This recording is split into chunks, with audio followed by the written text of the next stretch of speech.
আল্লাহ আমাদেরকে সৃষ্টি করেছে তার ইবাদত করার জন্য, আল্লাহর ইবাদত করার জন্য, পাঁচ ওয়াক্ত নামাজ পড়ার জন্য, জিকির করার জন্য, দান সদকা করার জন্য, জাকাত দেওয়ার জন্য।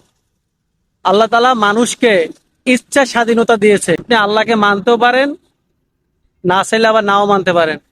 চাইলে আপনি খারাপ কাজ করতে পারেন, চাইলে আপনি ভালো কাজও করতে পারেন। কিন্তু দিন শেষে একটা কথা কিন্তু সত্যি, আমাদের সবাইকে কিন্তু মৃত্যুর স্বাদ গ্রহণ করতে হবে। এই পৃথিবীতে প্রত্যেকটা প্রাণী মৃত্যুর স্বাদ গ্রহণ করবে, সেটা আগে বা সেটা পরে। অতএব মানুষের সবচেয়ে বড় মূল্যবান জিনিস তার সময়। সময় চলে গেলে আর কিছুই হবে না। তাই সময়ের সাথে আপনারা ভালো আমল করার চেষ্টা করেন। আল্লাহর প্রতি সেজদায় লিপ্ত হয়ে যান। আল্লাহর পায়ের নিচে মাথা নোয়ান বা সেজদা করেন। আল্লাহ তাআলা সবচেয়ে সেজদা বেশি পছন্দ করে।